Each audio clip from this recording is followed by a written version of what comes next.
The sun hung low over the horizon, painting the sky in bruised purples and burnt oranges. On the secluded stretch of Sapphire Cove, the air was thick with the scent of salt and the sound of carefree laughter. "Leo, get in here! The water is amazing!" Leo laughed, shaking his head as his best friend Marcus splashed him from the waist-deep surf. Their other friends, Sarah and Toby, were already further out, bobbing like corks in the gentle swells. I'm coming! Leo called back. He kicked off his sandals, the warm sand yielding beneath his feet. He felt a strange shiver crawl up his spine, a primal instinct whispering that he was being watched. He paused, squinting at the water.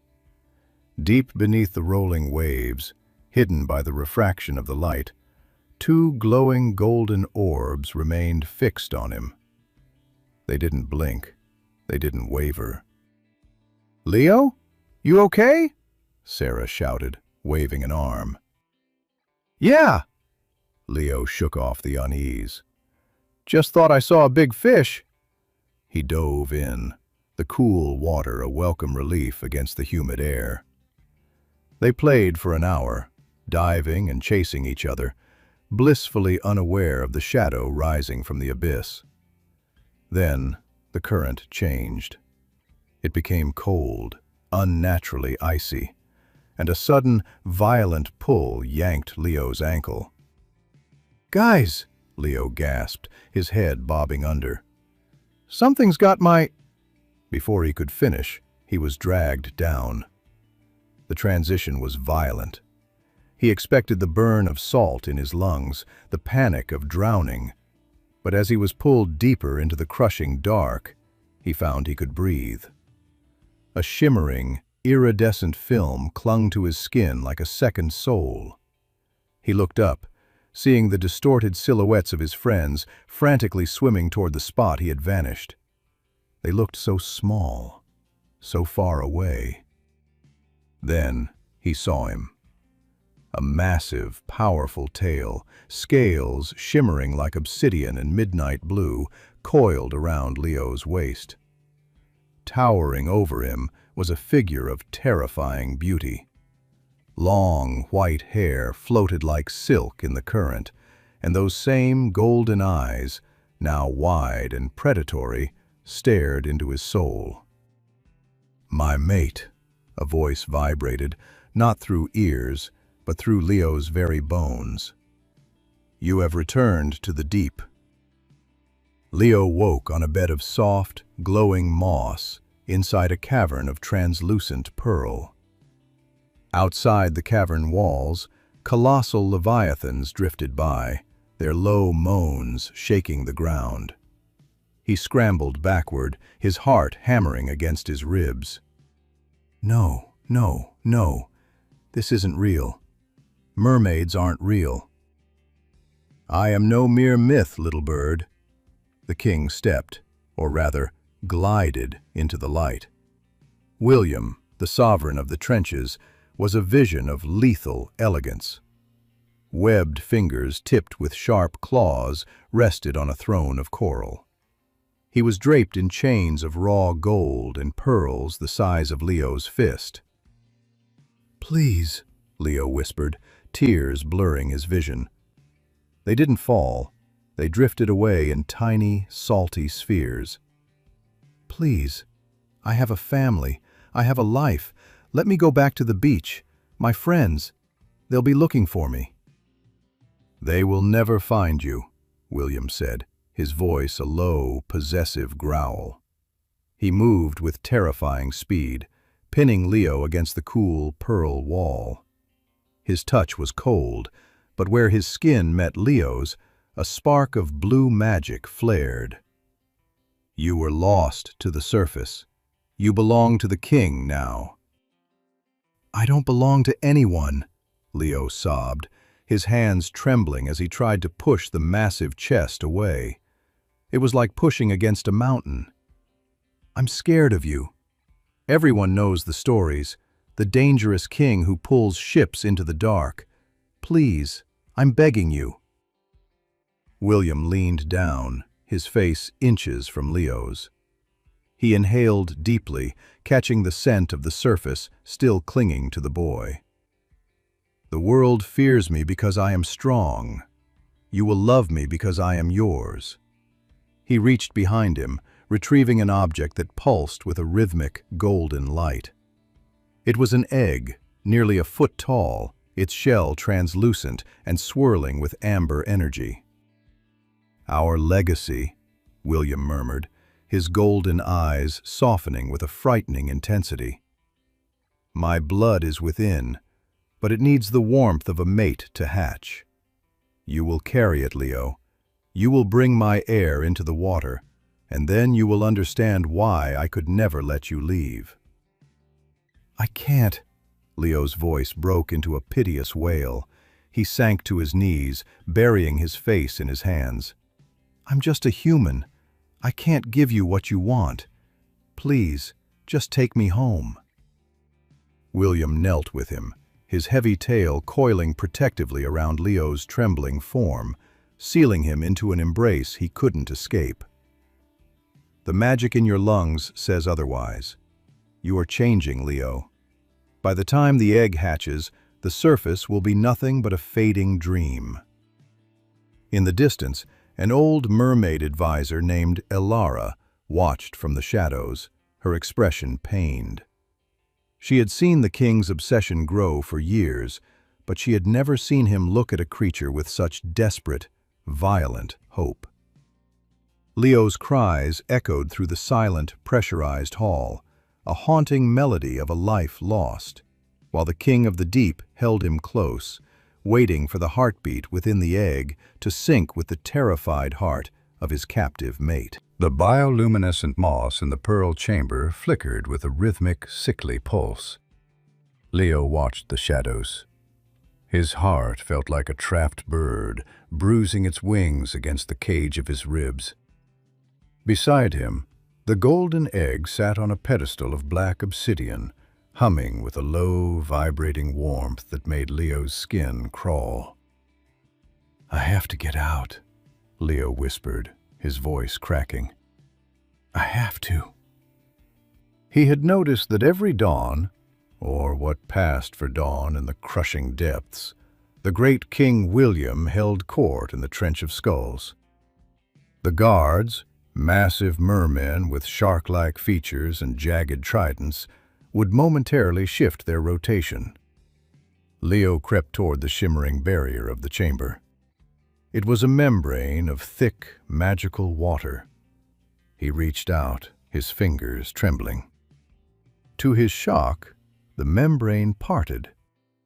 William's obsession was his weakness. He hadn't locked the door, believing Leo was too broken, too human to survive the open ocean. Leo swam. It wasn't the graceful glide of the sea folk. It was a desperate, thrashing scramble. His lungs burned with the magical air William had forced into him. "Leo, stop!" A sharp voice cut through the water. It was Elara, the elderly advisor. She swam toward him, her many-finned tail trailing like tattered silk. "If he catches you, there will be no mercy left in him. He is not a man, Leo. He is the sea." "Then let the sea drown me," Leo sobbed, pushing past her. "I won't be his incubator. I won't be his toy." Leo breached the palace perimeter, swimming toward the faint, distant shimmer of the surface far above. But the blue turned to ink. The water suddenly grew heavy, like liquid lead. A shadow, miles long and terrifyingly fast, eclipsed the dim light. A hand, cold as a glacier and twice as strong, slammed into Leo's throat. Leo was dragged back, not to the pearl chamber, but to the throne of leviathans. The floor was littered with the bleached bones of ships and giants. William stood there, his white hair whipping around his face like a storm cloud. His golden eyes weren't soft anymore. They were slitted, glowing with a predatory, psychotic light. He threw Leo onto the bone-strewn floor. "You tried to leave." William's voice didn't vibrate this time. It roared, causing the very palace to tremble. "You tried to take my mate and my heir into the sun to die." "I hate you!" Leo screamed, clutching his bruised throat, tears streaming into the sea. "You're a monster. You're exactly what the stories say. You're a cruel, heartless creature." William's face twisted into a terrifying, jagged smile. "Heartless? I gave you my magic. I gave you a throne. You want to see the cruel king? I will show you why the tides fear me." William snapped his fingers. Two guards dragged forward a merman, a young soldier who had been on duty during Leo's escape. "No, William, stop," Leo whispered, sensing the shift in the air. "Silence!" William hissed. He swam to the soldier, his claws extending. With a sickening, effortless motion, he tore the fins from the soldier's back. The water turned a dark, misty crimson. The soldier's screams were muffled by the pressure, but his agony was clear. "This is your fault, Leo," William whispered, leaning over the terrified human, his face splattered with the soldier's blood. "Every life I extinguish today is a debt you owe. Do you want to see more? Should I find your friends on that beach? Should I drag Marcus down here and let the eels have him?" "No, please." Leo fell to his knees, sobbing hysterically. He grabbed the hem of William's gold-chained robes. "Don't hurt them. Don't hurt anyone else. I'll stay. I'll do whatever you want." William grabbed Leo's chin, forcing him to look into those mad, golden eyes. The king's obsession was a physical weight, suffocating and dark. "You will hatch my egg," William commanded, his voice dropping to a haunting, possessive purr. "You will sit by my side while I sink the ships of men. You will love me, Leo, even if I have to break every bone in your body to make you stay still long enough to learn how." Leo looked around the hall, at the bleeding soldier, the terrified guards, and the monstrous king who looked at him with a love that felt like a death sentence. "You're insane," Leo breathed. "I am a king," William corrected, leaning in to press a cold, bloody kiss to Leo's forehead. "And you are my world. Now pick up the egg. It missed your heartbeat." Leo reached for the golden egg, his hands shaking so hard he nearly dropped it. As his fingers touched the shell, he felt a kick from inside, a tiny, powerful life that felt exactly like the monster standing over him. The pearl chamber had become a gilded cage, silent save for the rhythmic, low thrumming of the golden egg. Days, or perhaps weeks, Leo couldn't tell in the eternal twilight of the abyss, had passed since his failed escape. The bruises on his neck from William's grip had faded to a sickly yellow, but the mental scars were raw and bleeding. Leo sat on the bed of glowing moss, the egg cradled in his lap. It was heavy, warm, and pulsed with a light that matched the cadence of his own struggling heart. "You're so warm," Leo whispered, his voice a ghost of the cheerful boy who had once laughed on Sapphire Cove. He traced a finger over the translucent shell. Do you know your father is a monster? Do you know he killed people just because I wanted to go home?" As if in response, a soft, golden glow flared within the egg. A tiny, webbed hand pressed against the inner wall, following Leo's finger. Leo gasped, a sob catching in his throat. It was an instinctive, biological pull, a tether of pure, innocent life that didn't know the sins of its creator. "I don't want to love you," Leo wept, leaning his forehead against the smooth surface. "I'm supposed to hate everything here. But you're just a baby. You didn't ask for this. The door to the chamber vanished. William stepped in, his presence instantly darkening the room's gentle glow. He had shed his war armor, wearing only silks that floated around his powerful, scarred torso. He looked regal, divine, and utterly terrifying. "He likes you," William said, his voice dropping into that deep, possessive purr. He glided over, looming over Leo like a thundercloud. "I can feel the resonance from the hallway. The air is strong because you are soft." Leo didn't look up. He tightened his grip on the egg. "Leave us alone, William." "Us." William knelt, a predatory grin stretching his lips. He reached out a clawed hand to stroke Leo's hair, but Leo flinched violently. William's expression darkened instantly, the cruel king returning to his eyes. "Do not recoil from me, Leo. I have been patient. I have let you grieve your pathetic surface life." "Patient?" Leo snapped, his eyes flashing with a spark of his old fire. "You murdered a soldier in front of me. You threatened my friends. You call that patience?" William's hand moved with lightning speed, gripping Leo's jaw and forcing him to look up. The king's golden eyes were swirling with a psychotic intensity. "I call it mercy. I could have brought your friend Marcus down here and made you watch as I turned him into sea foam. Instead, I gave you a child. I gave you a god for a husband. You aren't a god," Leo choked out, tears spilling over his cheeks. "You're a lonely, broken creature who has to kidnap people because no one could ever love you by choice." The silence that followed was suffocating. William's grip tightened until Leo's teeth drifted against each other. For a second, Leo thought the king would strike him. Instead, William leaned in, pressing his cold, dry lips against Leo's ear. "Perhaps," William whispered, his voice trembling with a terrifying mix of rage and obsession. "But choice is a luxury of the sun. Down here, there is only the tide. And the tide always gets what it wants." William moved his hand from Leo's jaw to the egg. His touch was different there, reverent, yet demanding. "The shell is thinning. He will hatch soon. And when he does, Leo, I will bind your soul to mine so deeply that you won't remember the smell of air. You will thank me for the dark." William stood abruptly and left, the magical barrier sealing shut behind him with a definitive thrum. Leo collapsed back onto the moss, clutching the egg to his chest as he broke down into hysterical, jagged sobs.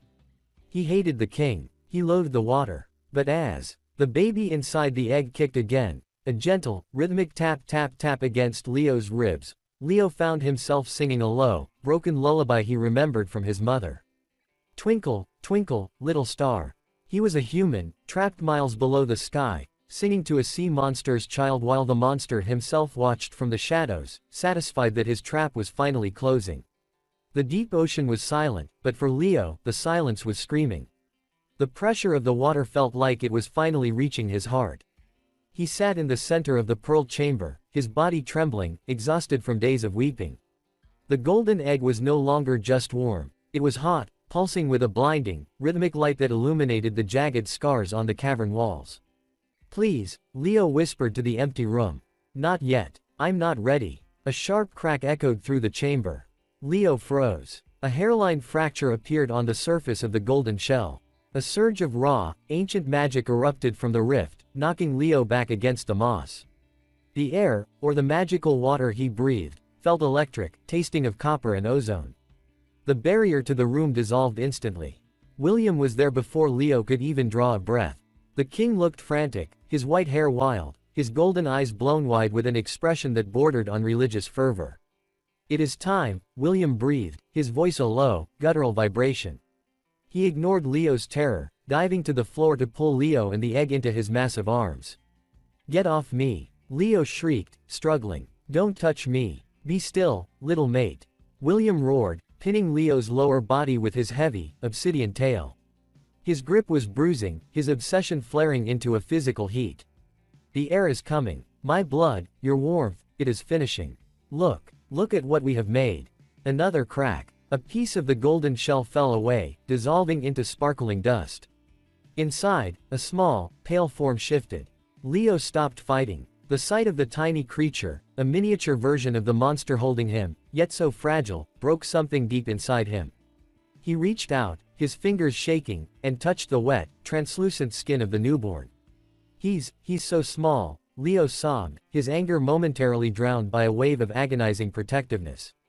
He is a king, William corrected, his voice cracking with an emotion Leo hadn't heard before, vulnerability. The dangerous, cruel sovereign of the deep was trembling. He leaned his forehead against Leo's, trapping him in an intimate, suffocating space. He has your eyes, Leo. Look at him, he has the eyes of the surface. The baby merman let out a high-pitched, melodic chirp that echoed through the water. It reached up, its tiny webbed claws catching on Leo's shirt. William, Leo gasped, his heart shattering. William, please, if you love him, if you have any heart at all, let us go. You can't raise a child in this hatred. William's face hardened instantly. The moment of vulnerability vanished, replaced by the cold, psychotic resolve that had made him a legend of terror. He snatched the baby from the shell, holding the tiny creature with one hand while the other coiled around Leo's throat, not to choke him, but to claim him. You still speak of leaving. William hissed, his face inches from Leo's. You hold our sun, you feel my magic in your very lungs, and you dream of the sun. The sun is a lie, Leo.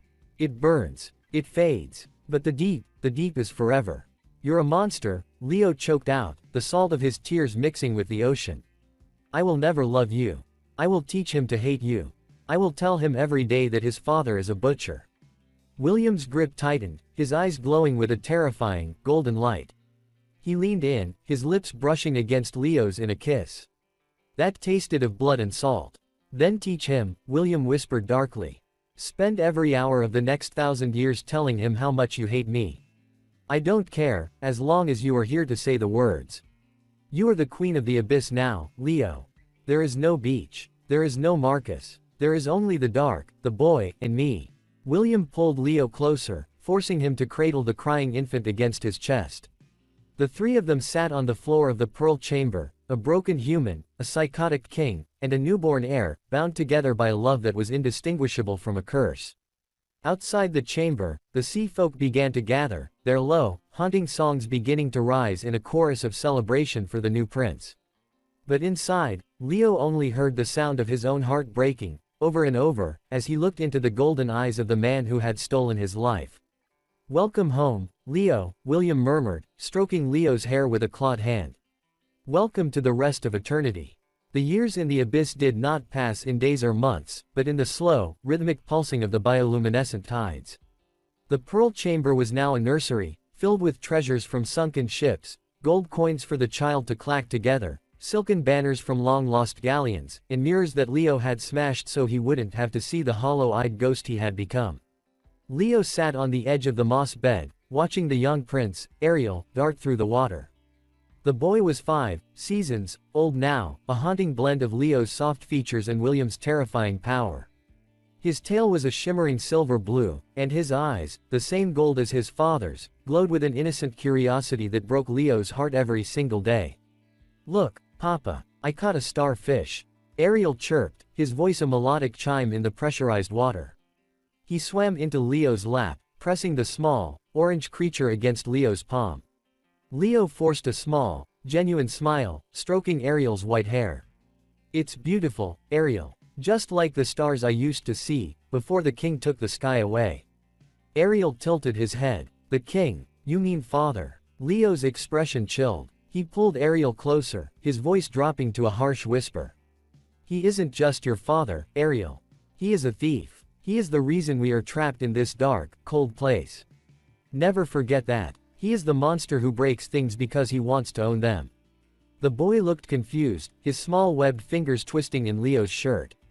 But father says he loves us. He brings us the shiny things from the big wooden whales. That isn't love, Leo said, a tear drifting away from his cheek. That's a cage made of gold. Unbeknownst to Leo, a shadow loomed in the archway. William stood there, his massive form silhouetted against the blue glow of the hallway. He had heard every word. He didn't roar. He didn't storm in to demand respect. Instead, he felt a sharp, twisting agony in his chest, a sensation more painful than any wound he'd received in battle. He didn't know how to be good. He was a creature of the depths, born of storm and salt. To him, love was protection, love was keeping what was yours so the world couldn't take it. He stepped into the room, his presence making the water feel heavy. Ariel immediately scrambled toward him, hugging his father's massive armored waist. Father. Papa is telling me about the stars again. William looked down at the boy, then up at Leo. Leo's gaze was like a blade, pure, unadulterated disgust. Go play with the guards in the garden, Ariel, William commanded softly. I must speak with your papa.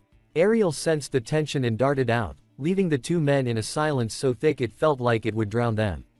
You teach him to loathe me before he can even hunt, William said, his voice a low, wounded rumble. He swam closer, reaching out a clawed hand to touch Leo's shoulder. Leo flinched away as if William's touch were acid. Don't act like a parent. You're a jailer, William. That's all you'll ever be to me. I have given you everything. William suddenly exploded, his tail lashing behind him, sending a shockwave through the room. I have kept you alive. I have built a world for you. No human has ever seen the wonders I show you. I don't want your wonders. Leo screamed back, standing up, his chest heaving. I wanted my life. I wanted to grow old and die in the sun. You look at me and see a prize, but when I look at you, I see the blood of that soldier. I see the face of the man who killed my soul. Every time you touch me, I feel like I'm suffocating. William recoiled as if Leo had struck him. His golden eyes shimmered with a desperate, pathetic hope that was quickly being strangled by his own nature. He didn't know how to say, I'm sorry. He didn't know how to say, I kidnapped you because I was lonely and you were the only light I'd ever seen. You are my mate, William whispered, his obsession flaring up to mask his hurt. He stepped into Leo's space, pinning him against the cool pearl wall. He buried his face in Leo's neck, inhaling the scent of the sea salt skin he had claimed.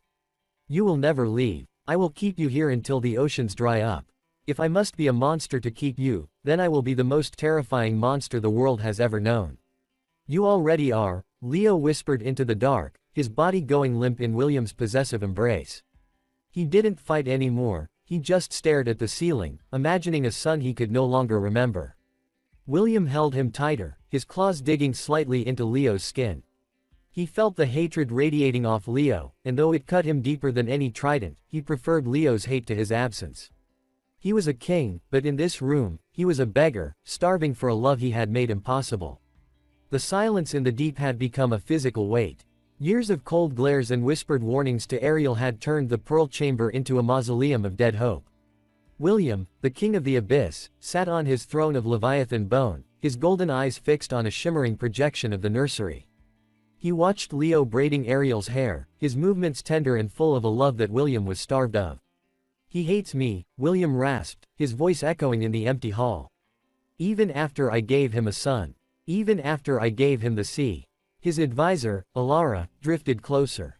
You gave him the sea, my king, but you took his sky. A bird cannot love the water, no matter how golden the cage. William's grip tightened on the armrest, crushing the ancient bone into powder. Then I will bring the sky to him. Hours later, William entered the nursery. Leo didn't look up. He was showing Ariel how to draw clouds in the silt on the floor. Leo, William said, his voice unusually soft, lacking its usual predatory edge. What do you want, William? Leo asked, his voice flat. Is it time for another lesson in how lucky I am to be your captive? William winced, a flicker of genuine pain crossing his sharp features. No, I have something for you. Both of you. He gestured with a clawed hand. 4 massive guards swam in, carrying a crystalline sphere the size of a carriage. Inside, trapped in a magical vacuum, was a collection of items from the surface, not rusted gold or broken wood, but life. There were jars of dried lavender, a weathered acoustic guitar, and most shockingly, a collection of sealed glass canisters filled with fresh air from the Sapphire Cove. Leo stood up, his legs trembling. He walked toward the sphere, pressing his hands against the cold crystal. He could see a photograph of a sunset, pinned to a piece of driftwood. I sent my swiftest scouts to the shore, William said, stepping closer, his obsession manifesting as a desperate need for Leo's approval. They took these from the place you loved. I had the mages enchant the air so you can smell the salt and the grass again. Leo looked at the lavender. He looked at the guitar. For a second, a sob escaped his throat, a sound of pure, agonizing nostalgia. Do you like it? William asked, his golden eyes wide, searching Leo's face like a beggar looking for a scrap of bread. I can get more. I can sink 1,000 ships if it means you will smile at me once. Just once, Leo. Leo turned to look at William. The king looked hopeful, his lethal power momentarily tucked away behind a mask of pathetic longing. You think this fixes it? Leo whispered, his voice trembling with a new kind of rage. You think bringing me pieces of the life you murdered makes me love you? You're like a child who breaks a butterfly's wings and then brings it a flower to make it feel better. I am trying, William roared, his patience snapping. The water around them began to boil with his dark energy. I am the king of the 7 trenches. I do not try for anyone. But for you, I grovel. I bring you trinkets of a world that has already forgotten you. They haven't forgotten me, Leo screamed back, stepping into William's space, his face inches from the king's. My mother still cries for me. My friends still look at the water and wonder where I went. You didn't just take me, William, you killed the Leo they knew. William grabbed Leo's shoulders, his claws snagging the fine silk of Leo's tunic. Then let him stay dead. Love the man you are now. Love the king who would burn the world to keep you warm. I would rather rot, Leo spat, the disgust in his eyes so sharp that William actually recoiled. Ariel, who had been watching from the corner, began to cry, a high, keening sound that vibrated through the palace. Stop it. Stop hurting Papa. I hate the shiny things. I hate the king. William froze. Hearing those words from his own son, the heir he had banked everything on, was the final blow. He looked at Leo, whose face was a mask of cold triumph, and then at Ariel, who was cowering in fear of his own father. William's expression shifted. The cruel king didn't return. Instead, something much more dangerous emerged: total despair. Fine, William whispered, his voice sounding like grinding stones. If my love is a poison to you, then let it consume us all. He turned to his guards, his eyes glowing with a psychotic, flickering light. Seal the palace. No one enters. No one leaves. If Leo wants to live in the dark, then we will turn off the lights of the abyss. We will stay here, in this silence, until he learns that I am the only thing left in his universe. William swam to the crystalline sphere and, with one violent strike, shattered it. The lavender, the guitar, the precious air from the surface, all of it was instantly crushed by the weight of the deep, turning into gray silt. There is no surface anymore, Leo, William said, his voice devoid of emotion as he glided toward the exit. There is only me. Get used to the silence. As the magical barrier slammed shut, plunging the room into a dim, suffocating blue, Leo sank to the floor and pulled Ariel into his arms. They sat in the wreckage of the surface world, while outside, the king sat on his throne, weeping tears that the ocean swallowed whole. The silence that followed the destruction of the surface sphere was heavier than the miles of ocean pressing down on the palace roof. In the dim, flickering bioluminescence of the nursery, Leo sat among the ruins of the guitar and the gray, sodden remains of the lavender. Ariel lay curled in his lap, his small chest heaving with silent, hiccuping sobs. The boy's silver-blue tail was tucked tight against his body, a sign of deep distress among the sea folk. Papa, Ariel whispered, his golden eyes, so much like his father's, yet filled with a softness William had never known, looking up at Leo. Why does father make the water feel like it's hurting us? Leo smoothed the boy's white hair, his fingers trembling. Because your father doesn't know how to love without breaking things, Ariel.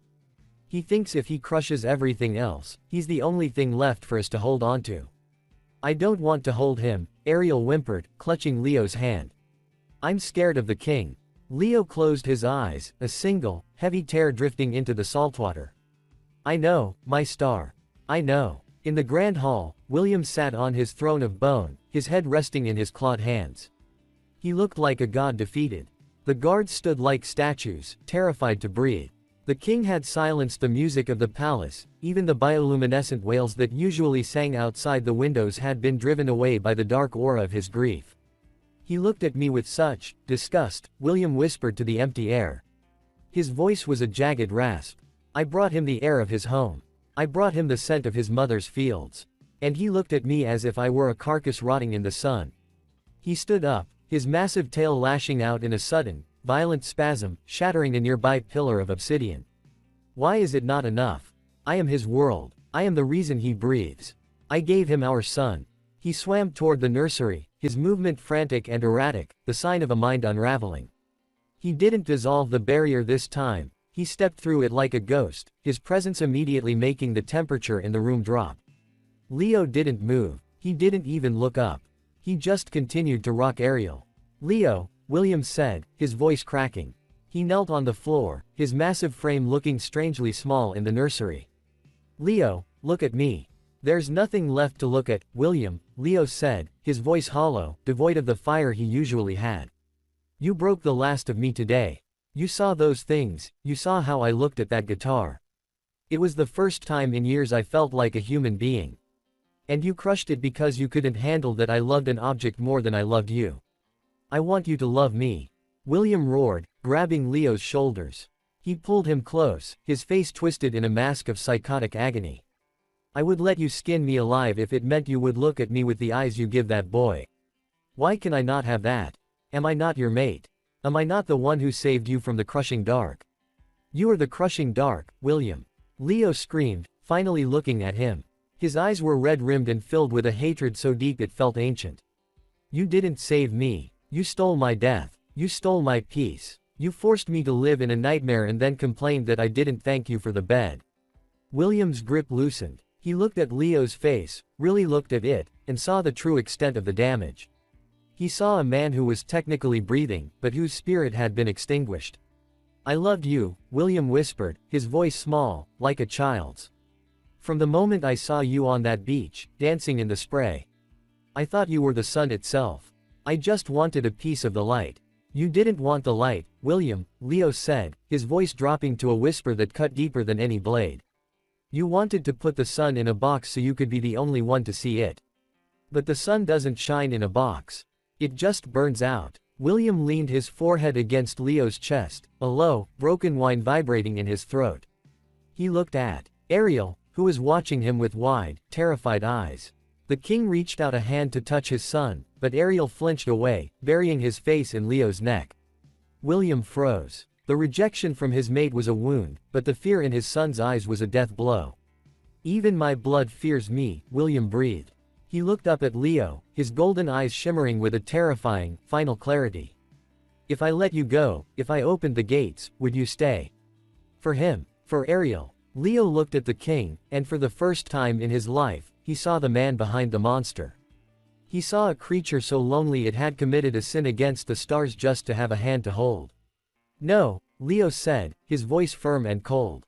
"If you let me go, I would run until my legs gave out. And I would take Ariel with me. I would teach him to walk on the grass and breathe the air. I would never let him see the ocean again." William stared at him for a long, agonizing minute. The silence was absolute. "Then you leave me no choice," William whispered, his eyes turning hard once more, the madness returning to protect him from the pain. He stood up, towering over them, his obsidian tail coiling like a serpent. "If you will only love me in the dark, then the dark is all there will ever be." "Guards." The doors flew open. "Take the boy to the high tower," William commanded, his voice cold as the abyss. "And seal the human in the chamber of echoes. If he will not look at me, he will spend eternity listening to the sound of my heartbeat through the walls. He will learn that I am the only pulse in his world." "No, William. Don't take him," Leo shrieked, clutching Ariel as the guards swarmed in. "You can't. He's just a baby. William, please." But the king turned his back, swimming away into the shadows of his lonely palace, his heart a cold, dead stone. As Leo was dragged away, his screams for his son echoed through the pearl halls, a haunting melody of a family broken by a love that was never meant to be. The Chamber of Echoes was a hollowed-out rib of the earth, deep beneath the palace foundations. There were no windows, no glowing moss, only the oppressive, rhythmic thump-thump of the palace's magical core, which William had tuned to mimic his own heartbeat. Leo sat in the center of the cold stone floor, his skin pale and translucent. He hadn't touched the platters of raw shimmering fish or the sweet sea nectar the silent servants brought. His eyes, once bright with the reflection of the human sun, were now sunken pits of despair. "Ariel," Leo whispered, his voice catching in a throat parched from screaming. Every time he closed his eyes, he saw his son's small, webbed hands reaching for him as the guards tore them apart. Without Ariel, the water felt heavier, thicker. Without the boy's laughter, the oxygen William's magic provided felt like poison. Miles above in the trench of skulls, William stood over his son. Ariel was small, his silver tail trembling as he held a practiced trident made of heavy narwhal bone. "Strike again," William commanded, his voice a cold, jagged edge. A king does not hesitate. The sea does not ask for permission, it takes. "You are my blood. You will be the storm. I want Papa," Ariel sobbed, the heavy trident slipping from his small, weak fingers. It clattered against the bone-strewn floor. "I don't want to be a king. I want to go to the Pearl Room. I want to hear the song about the stars." William flinched at the mention of the song. His golden eyes flashed with a psychotic, jealous fire. "That song is a lie. The stars are dead fires in a vacuum. Your father is here. I am the only one who can protect you." William swam down, grabbing Ariel's tiny shoulders. His grip was too tight, his obsession with the boy now an extension of his obsession with Leo. "Your papa chose to leave you, Ariel. He chose his hatred of me over his love for you. He sits in the dark because he would rather be alone than be with us." "Liar," Ariel shrieked, kicking his small tail. "Papa loves me. You're the monster. You're the bad creature." William's face twisted. He raised a hand, his claws glinting, but he stopped himself. He couldn't break the boy, not yet. He needed the boy to be his legacy. "If you do not train, you will not see him. Not today. Not ever. Strike the target, or the chamber of echoes stays sealed." Ariel looked at the target, a dummy made of sharkskin, and then at his father's mad, pleading eyes. With a wail of pure agony, the child lunged forward, thrusting the bone blade with a ferocity that wasn't his own. It was a fragment of the king's cruelty taking root in a garden of innocence. In the depths, the hunger and the isolation had pushed Leo into a state of delirious clarity. He realized William would never let them go. William would rather watch them wither into coral than see them breathe air. "I have to get to him," Leo thought, his fingernails clawing at the stone walls. "I have to save my son before William turns him into another version of himself." He noticed that the rhythmic heartbeat in the walls faltered every time the palace shifted with the deep-sea currents. Using a shard of broken shell he had hidden in his tunic, Leo began to dig at the mortar of the ancient stones. His fingers bled, the crimson mist swirling around him, but he didn't feel the pain. He was fueled by a mother-like ferocity, a human's last stand. With a final, desperate heave, a stone gave way. The pressure of the water outside the chamber rushed in, nearly crushing his ribs, but Leo used the momentum to propel himself out into the dark service tunnels. He swam like a dying man, his muscles screaming. He followed the sound of Ariel's muffled crying, a psychic tether pulling him upward. He breached the training hall just as William was forcing Ariel to strike the target again. "Ariel!" Leo gasped, clinging to a pillar. "Papa!" Ariel dropped the trident, his face lighting up with a brief, radiant hope. He swam toward Leo, but a massive, obsidian tail slammed down between them, creating a barrier of silt and sand. William turned, his face a mask of absolute horror and rage. How did you escape the echoes?" "Because your heart is hollow, William." Leo shouted, his voice echoing through the hall. He looked like a vengeful spirit, his clothes tattered, his eyes wild. "You think you can teach him to be a king? Look at him, he's terrified of you. You're losing the only thing that ever loved you." "Silence!" William roared, his magic surging. The water around them began to vibrate so violently that the bone floor cracked. "He is my heir. He will stay. And you will be chained to my throne so you can watch him become the god you refuse to acknowledge." "No!" Ariel screamed, throwing himself in front of Leo. He spread his small arms wide, his tiny body shielding his father. "Don't hurt him. Please, father. I'll do the training. I'll strike the shark. Just don't put Papa back in the dark." William froze. He looked at his son, his blood, his pride, begging for the life of the man who hated him. The king's jaw worked, his golden eyes shimmering with a psychotic breakdown. He felt the threads of his control snapping. "You would trade your soul for him." William whispered to the boy, his voice trembling. "I love him," Ariel sobbed. "I don't love you. Please, let him stay with me." Leo reached out, pulling Ariel into his arms, holding him with a grip that said he would never let go again, even if the sea itself tried to tear them apart. He looked up at William, no longer with fear, but with a cold, dead pity. "You've already lost, William," Leo said softly. "You have the crown, you have the palace, and you have the power. But you are the only person in this ocean who is truly alone." William stood in the center of the hall, his trident shaking in his hand, as the silence of the abyss began to swallow him whole. The water in the high tower was freezing, a sign that William's emotional instability was draining the magical heat from the palace vents. Leo sat in a corner of the nursery, his body thin and frail, but his eyes burned with a new, frantic light.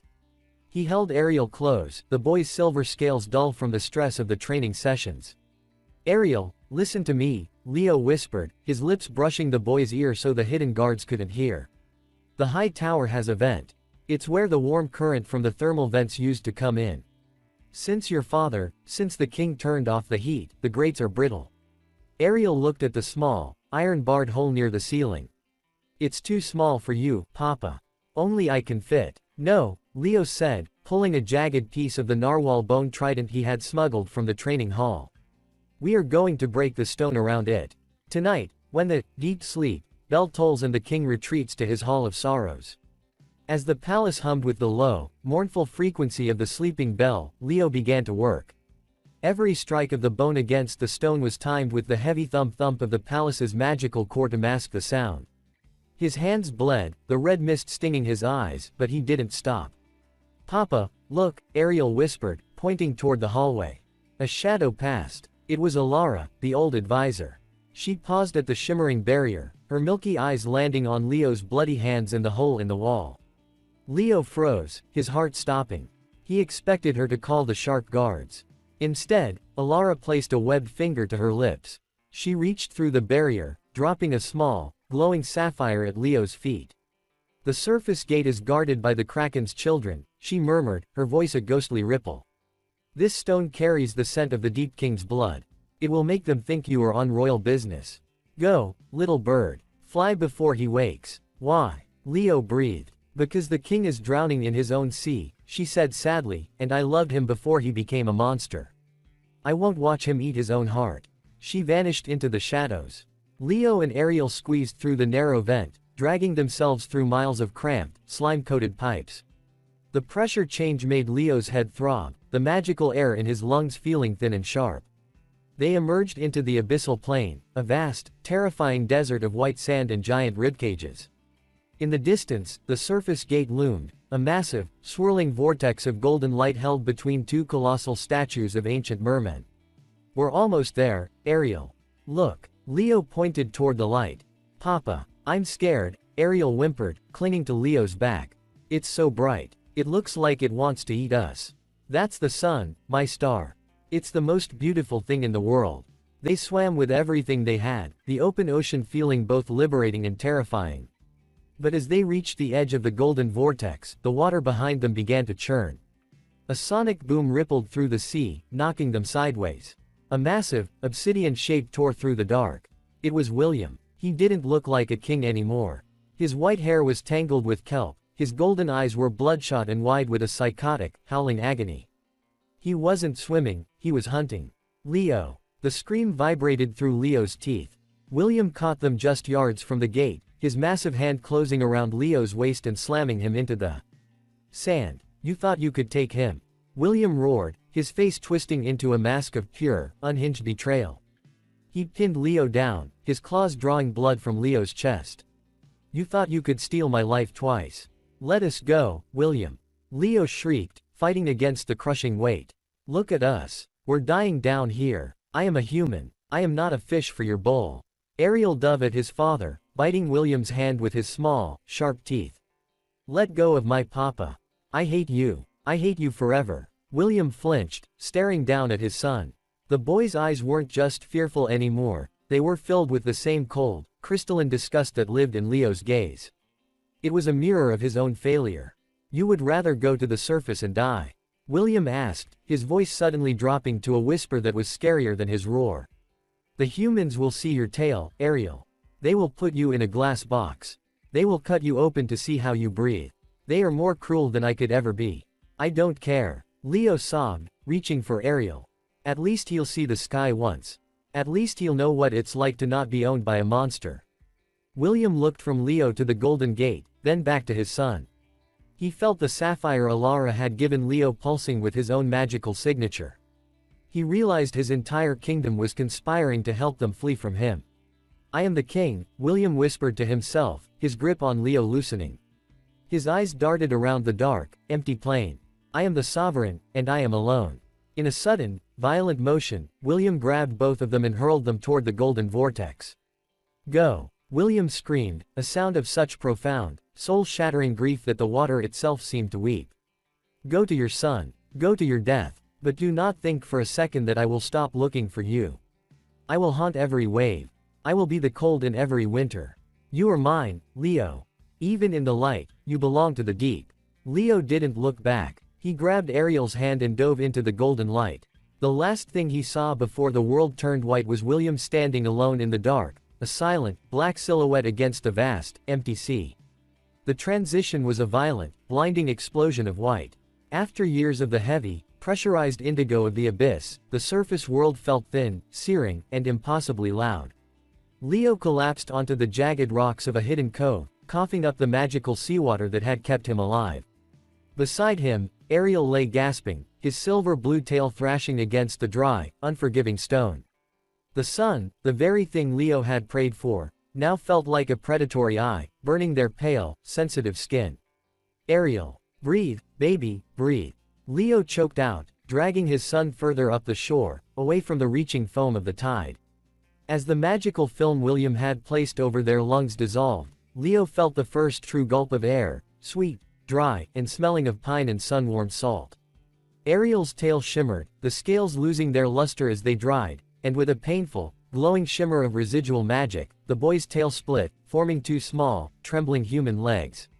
Papa, it hurts, Ariel sobbed, clutching Leo's neck. The air is too sharp. I know, Leo whispered, wrapping his tattered silk tunic around the boy.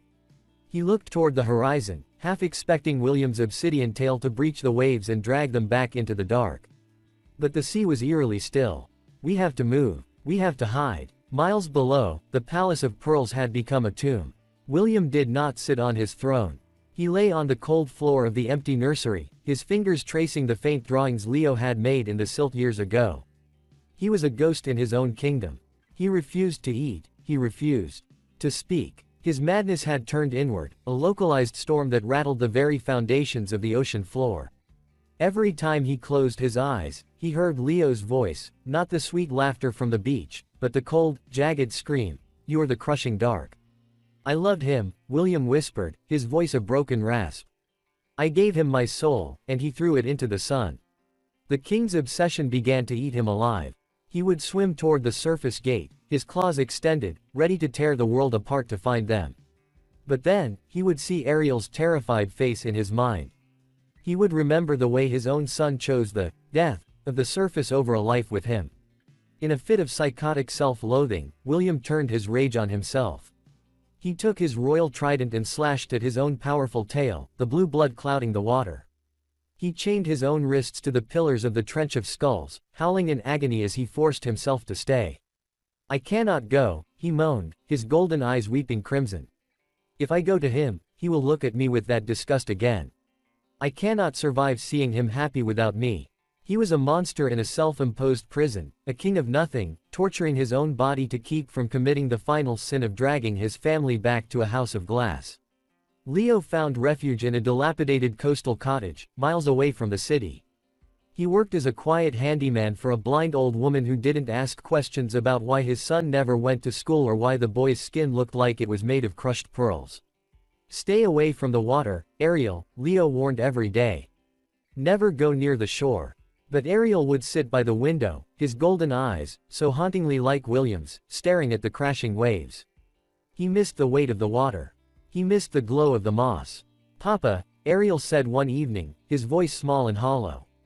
Does father still cry? Leo froze, his hand trembling as he set down a bowl of soup. Why would you ask that? I can feel him, Ariel whispered, pressing a hand to his chest. In the night, when the tide comes in, I feel him screaming. It feels like my heart is being squeezed by a giant hand. Leo pulled Ariel into his arms, but he felt a cold shiver. He looked out the window at the dark, churning Atlantic.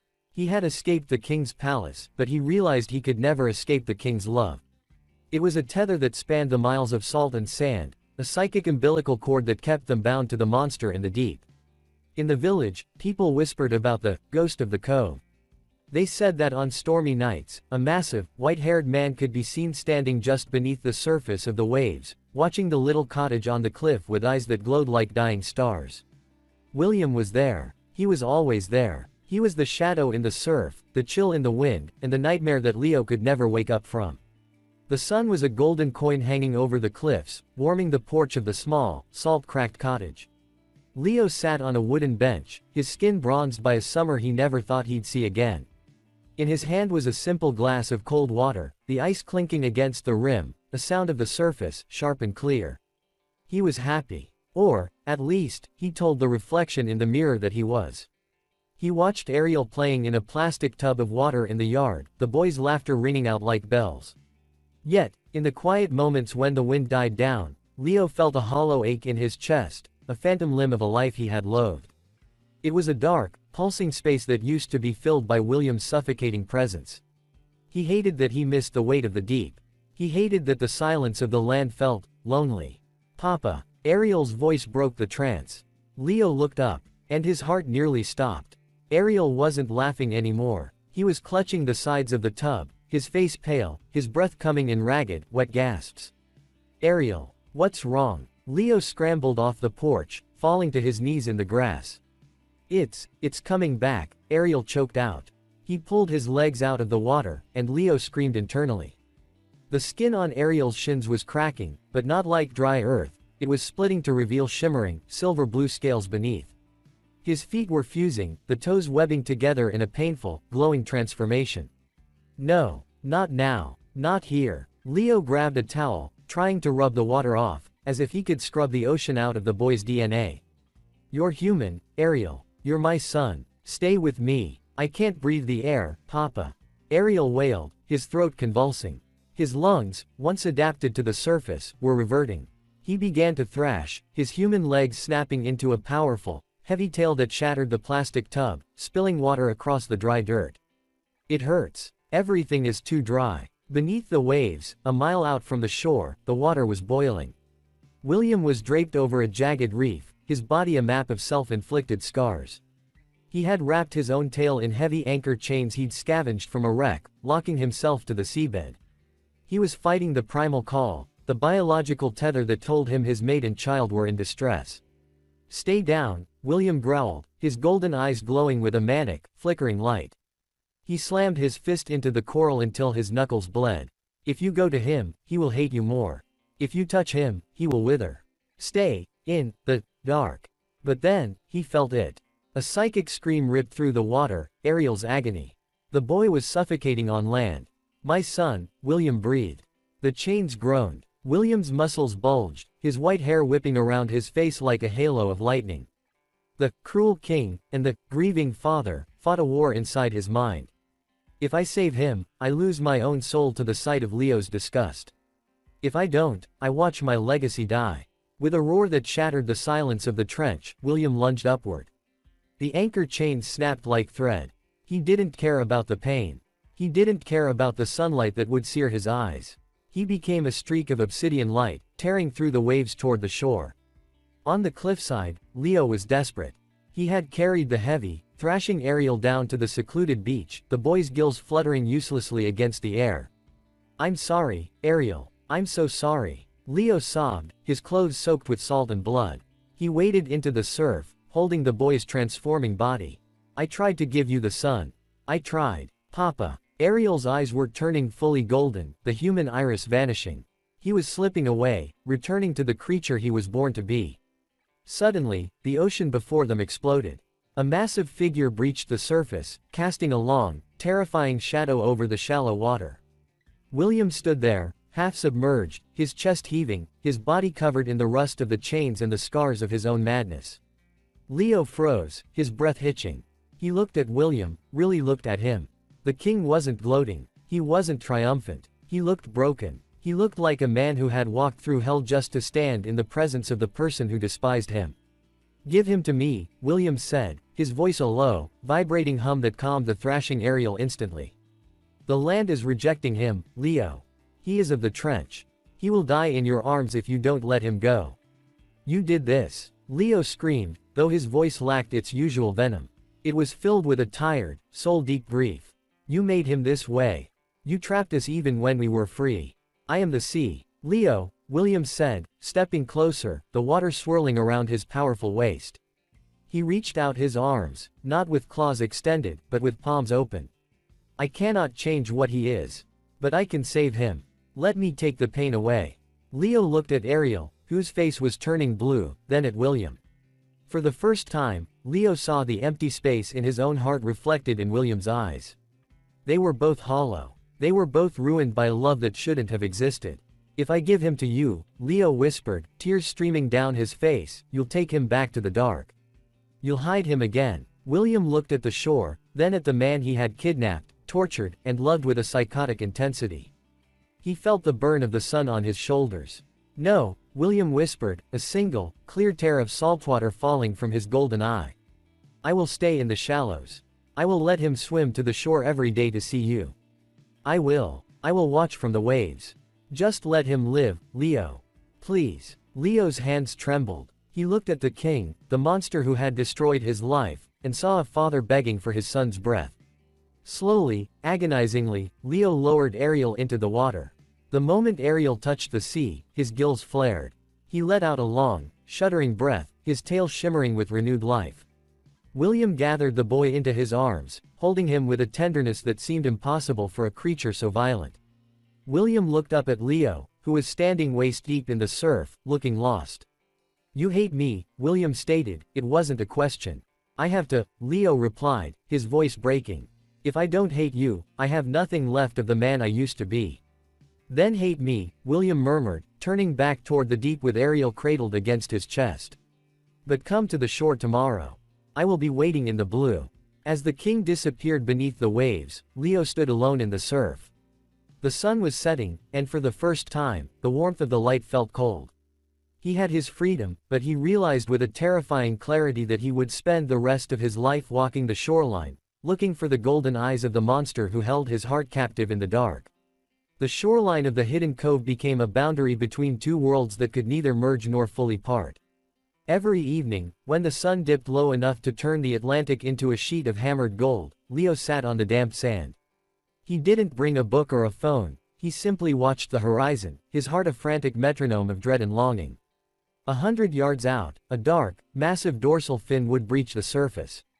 Then, a smaller one. Ariel would swim into the shallows, his silver scales catching the fading light.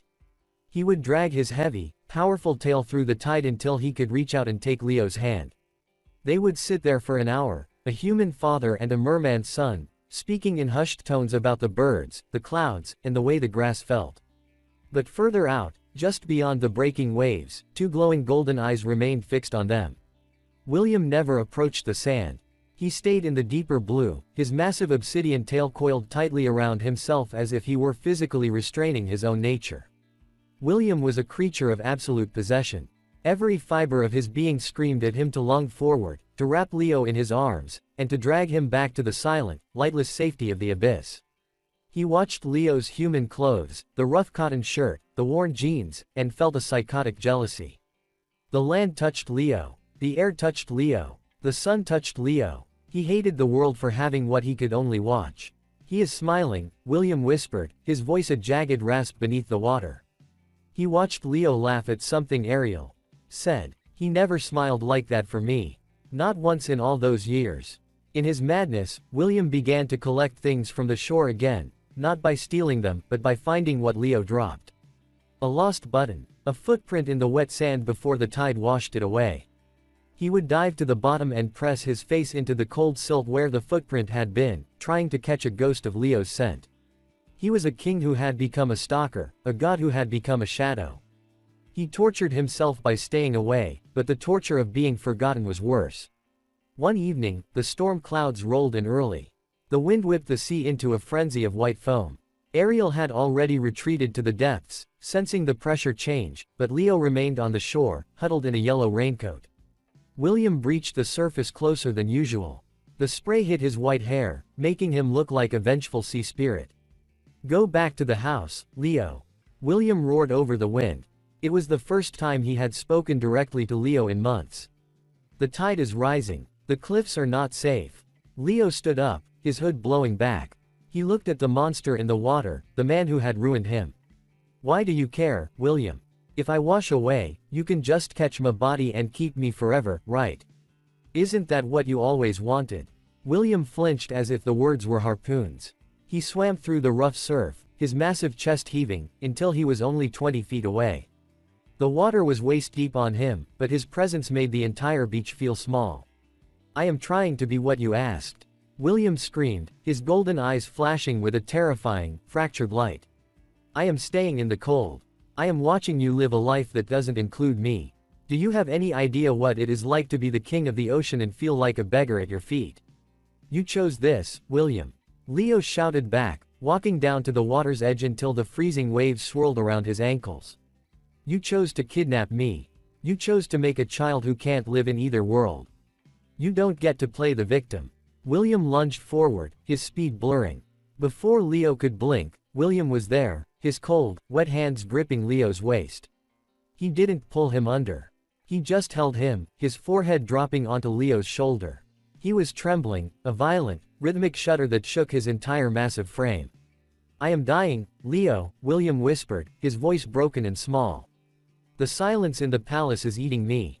Ariel looks at me and sees a teacher, a king, but he doesn't see a father.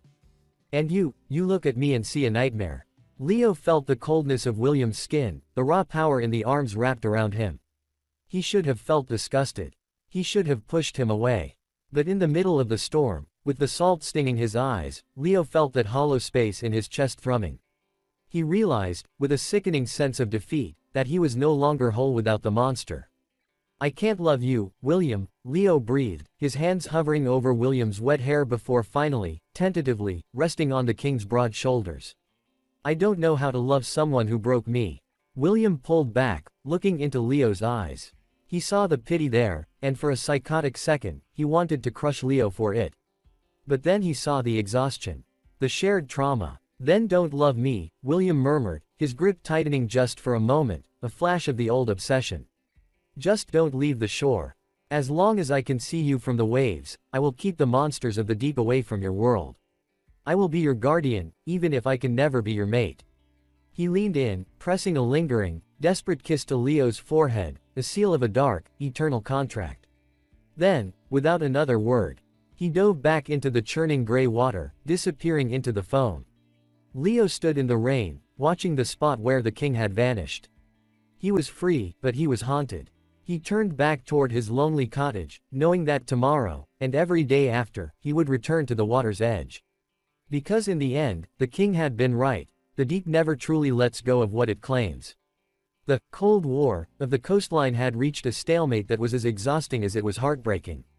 For Ariel, now a clever and observant young merman, the daily routine was a tragedy he was tired of watching.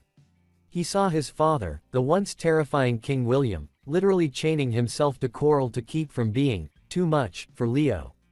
And he saw his papa, Leo, standing on the cliffs with a face of stone, though his fingers constantly twisted the hem of his shirt whenever William's fin didn't appear on time. They are both idiots, Ariel sighed, floating upside down in the royal gardens. Indeed, Alara whispered, her many fins fluttering like fans. One is too obsessed to be sane, and the other is too proud to be happy. It is a recipe for a very long, very lonely eternity. Ariel's golden eyes sparked with a mischievous light, a trait he'd definitely inherited from Leo's human side. Alara, we need a plan. A human plan. Papa needs to think he's losing what he pretends he doesn't want. The plan began with a series of emergencies. Alara, using her influence, convinced the neighboring shark lords and the Council of Crustaceans that now was the perfect time for a mandatory, week-long summit on deep-sea current regulations. But I have to go to the shore. William roared, pacing his throne room, his obsidian tail lashing. Leo is waiting. He will think I've abandoned him.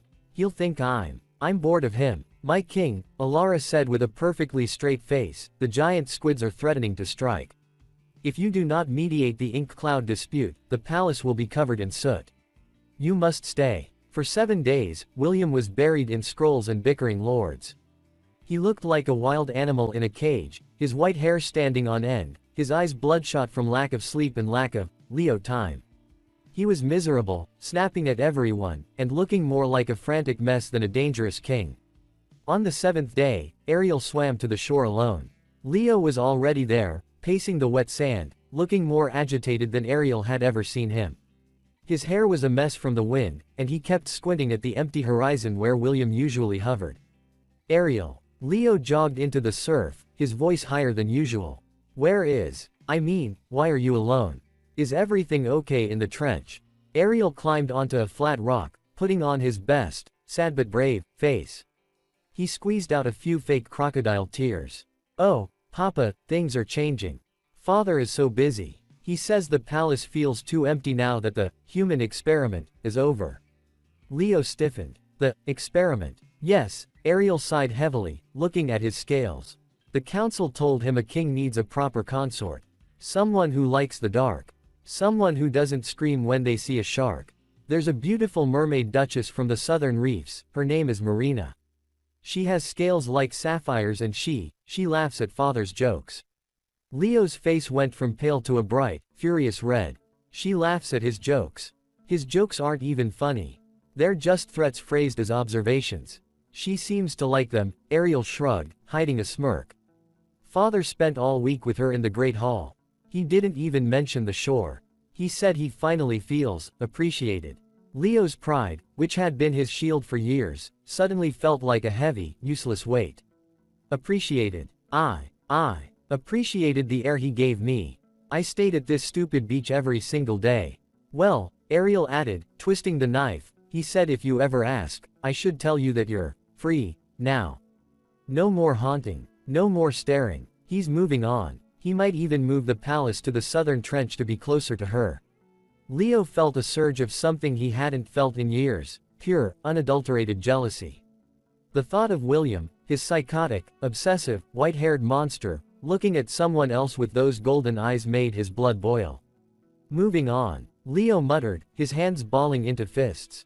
He kidnaps me, ruins my life, makes me a father, and then just moves on because some fish lady with sapphire scales laughs at his threats. The next evening, William finally escaped the summit. He was exhausted, half mad with longing, and terrified that Leo would be angry. He swam toward the shore at breakneck speed, breaching the surface like a torpedo. Leo. William gasped, his chest heaving as he reached the shallows.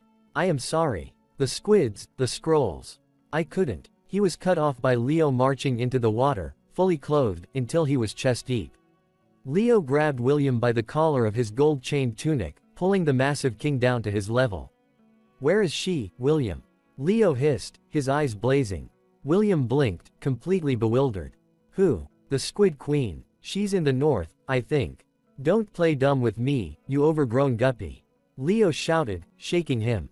Ariel told me everything. The Duchess. Marina. The sapphire scales. Are you seriously replacing me with a girl who likes your dangerous king routine? William's brain struggled to process the information. He looked at Ariel, who was, innocently, whistling a few yards away, and then back at Leo. A slow, predatory, and incredibly smug grin began to spread across the king's face. You're jealous, William whispered, his voice vibrating with a sudden, dark joy. My little bird is protective. I am not jealous. Leo snapped, though he didn't let go of William's collar. I have standards. You can't just kidnap a human and then trade him in for a newer model. William wrapped his massive, wet arms around Leo's waist, pulling him flush against his cold chest.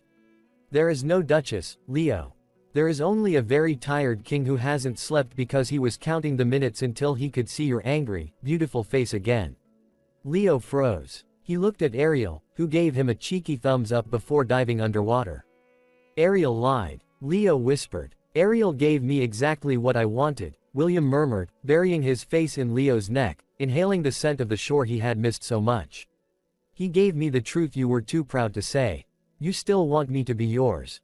Leo sighed, his body finally going limp against the monster he had tried so hard to hate. He leaned his head against William's shoulder, the cold water swirling around them.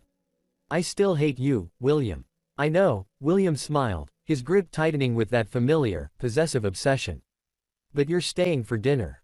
The end.